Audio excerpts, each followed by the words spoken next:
Hello everyone, welcome back to Examopedia. So today we are going to do another Hindu editorial जो कि 27 फरवरी 2026 का है, Taking sides on Prime Minister Narendra Modi's visit to Israel. So recently Prime Minister Narendra Modi Israel visit पे गए हुए थे। Israel की capital Jerusalem 24 घंटे की ये विजिट थी। ये विजिट एक सिग्निफिकेंट स्टेप था इंडिया की तरफ से हमारी बायलैटरल टाइज को और इम्प्रूव करने का और इजराइल के साथ एंगेजमेंट बढ़ाने का। जो हमारी द्विपक्षीय बातचीत है या कॉर्पोरेशन है उसको और बेहतर करने का। इस विजिट में हमने अपनी जो टाइज हैं इजराइल के साथ उसको स्पेशल स्ट्रेटेजिक पार्टनरशिप में अपग्रेड कर दिया है। मतलब अब हम डिफेंस, टेक्नोलॉजी और इकोनॉमी में इजराइल के साथ और ज्यादा डीपर कॉर्पोरेशन कर सकते हैं और हायर लेवल का कॉर्पोरेशन कर सकते हैं, इजराइल पे और ज्यादा ट्रस्ट कर सकते हैं।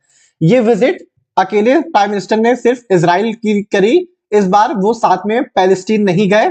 यूजुअली क्या होता है, जो कंट्री जिनके इजराइल के साथ अच्छे रिलेशंस होते हैं वो जब इजराइल जाते हैं तो एक बैलेंस बनाने के लिए पैलेस्टीन भी जाते हैं।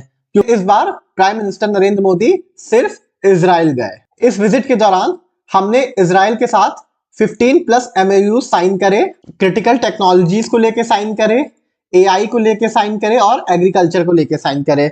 साथ में इजराइल के साथ हमने डील करी है कि अगले 5 साल में 50,000 इंडियन वर्कर्स को इजराइल काम के लिए इजराइल आने देगा।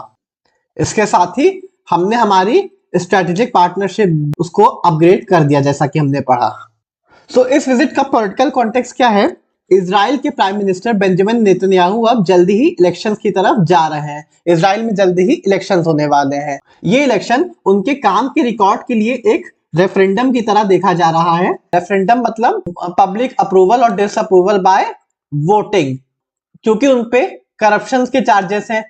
साथ में आप जानते हैं 2023 में इजराइल में एक सिक्योरिटी लैप्स हुआ था जब हमास के टेररिस्ट ने इजराइल पे अटैक किया था और कई सारे इजरायली सिविलियंस को डिटेन करके मार दिया गया था। सो प्राइम मिनिस्टर मोदी की जो विजिट है वो बेंजामिन नेतन्याहू को पॉलिटिकली भी मदद कर सकती है, क्योंकि इजराइल इस समय काफी डिप्लोमेटिकली आइसोलेटेड है।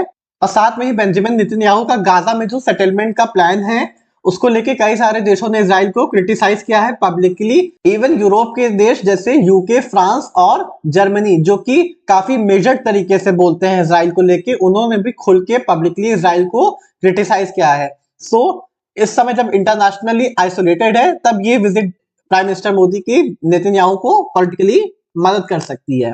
अब क्या हुआ था 2023 में? अक्टूबर 2023 में हमास ने इजराइल पे एक टेररिस्ट अटैक किया था, जिसके चलते कई सारे इजरायली सिविलियंस की डेथ हो गई थी।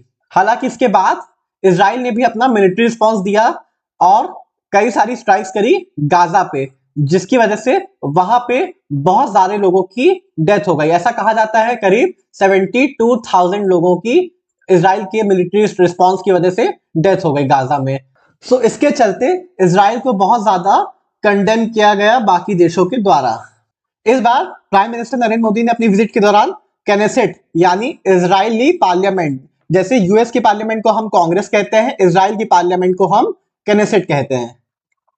सो इस बार प्राइम मिनिस्टर नरेंद्र मोदी ने इजराइल की पार्लियामेंट में एक स्पीच दी, इजराइल की पार्लियामेंट को एड्रेस किया, पर उन्होंने अपने एड्रेस में पैलेस्टीन इशू और पैलेस्टीन की सोवरेनिटी को इनडायरेक्टली मेंशन किया। बहुत खुल के स्ट्रॉन्ग सपोर्ट नहीं किया। ऑब्लिक मतलब इनडायरेक्ट, जब आप एडिटोरियल पढ़ेंगे तो वहां पे इस वर्ड का मेंशन है। उन्होंने यूएस लेड पीस इनिशिएटिव को सपोर्ट किया, कहा कि ये जो पीस इनिशिएटिव यूएस ने लिया है ये लॉन्ग लास्टिंग है, लंबे समय तक इसका इफेक्ट रहेगा और जस्ट है, मतलब फेयर है। यूएस के पीस इनिशिएटिव में क्या है? यूएस का पीस इनिशिएटिव 2 स्टेट सॉल्यूशन की बात करता है, यानी इजराइल और पैलेस्टीन 2 सेपरेट कंट्री। लेकिन ये एडिटोरियल प्राइम मिनिस्टर मोदी को इस चीज में क्रिटिसाइज कर रहा है कि उन्होंने कोई डिटेल रेफरेंस नहीं दिया। जो 2023 में हमास ने इजराइल पे अटैक किया था, फिर बदले में इजराइल ने भी रिस्पांस दिया था, तो उसकी वजह से जो गाजा में कैजुअलिटी हुई थी उसके ऊपर कोई रिस्पांस प्राइम मिनिस्टर मोदी ने नहीं दी इस एड्रेस में। अच्छा, इस विजिट की टाइमिंग भी बहुत मैटर करती है, क्योंकि ये विजिट एक ऐसे टाइम में हुई है जब यूएस और ईरान के बीच बहुत टेंशन चल रही है और यहां तक ये भी कहा जा रहा है कि कभी भी वॉर स्टार्ट हो सकती है, क्योंकि ईरान मिडिल ईस्ट में है और ईरान और इजराइल, बल्कि जितने भी गल्फ कंट्रीज है और इजराइल, उनकी नहीं आपस में बनती है पैलेस्टीन इशू को लेके। सो प्राइम मिनिस्टर मोदी की इजराइल की ये विजिट ऐसा दिखा सकती है कि हम इंडिया जो कि बैलेंस अप्रोच रखता है दोनों के बीच, वो साइड्स ले रहा है, यानी इजराइल की तरफ ज्यादा टिल्ट कर रहा है। इस समय पर्टिकुलरली गल्फ रीजन में काफी सारी जियोपॉलिटिकल टेंशन चल रही है। सो एक डिप्लोमेटिक परसेप्शन बन सकता है इंडिया को लेके। ये विजिट जिसको हम कह रहे हैं कि ये हमारी बायलैटरल टाइज इंप्रूव हुई हैं, ये सिर्फ बायलैटरल तक नहीं है, तो ये विजिट ग्लोबली भी जज करी जाएगी और इसके ज्यादा इंपैक्ट हमारे वेस्ट एशियन नेबर्स को पड़ेगा, जो खास तौर से अरब कंट्रीज हैं, मुस्लिम कंट्रीज हैं, उनके साथ इंडिया के रिलेशन को फर्क पड़ सकता है। इस विजिट के एनर्जी सिक्योरिटी इंप्लीकेशंस भी है, क्योंकि हमारा ज्यादातर ऑयल गल्फ से आता है, साथ में ही बहुत सारे इंडियन डिस्पोरा गल्फ में काम करते हैं। कतर की तो 22% जो पॉपुलेशन है वो इंडियन ही है, तो उनके वेलफेयर की भी चिंता हो सकती है। साथ में ही प्राइम मिनिस्टर नरेंद्र मोदी ने ITUT इनिशिएटिव की भी अपनी स्पीच में बात करी। ITUT इनिशिएटिव हम 4 कंट्रीज का ग्रुप है, इंडिया इजराइल यानी 2I और UAE USA 2U, तो ITUT ग्रुपिंग ये एक ग्रुपिंग है जो इकोनॉमिक और टेक्नोलॉजी कॉपरेशन में साथ सहयोग करता है। साथ में ही रीजनल मोमेंटम हमारा जो है वो टेंशन के बावजूद मिडिल ईस्ट में चालू रहेगा, मतलब जो प्रोग्रेस हो रही है टेक्नोलॉजी को लेके, डिफेंस को लेके, वो जो मिडिल ईस्ट में टेंशन है उसके बावजूद कंटिन्यू रह सकता है। प्राइम मिनिस्टर मोदी ने IMEC कॉरिडोर के बारे में भी बात करी, जो India middle east Europe economic corridor है। उन्होंने कहा कि जो ITU2 है वो भी India middle east Europe economic corridor की तरह मोमेंटम पकड़ सकता है।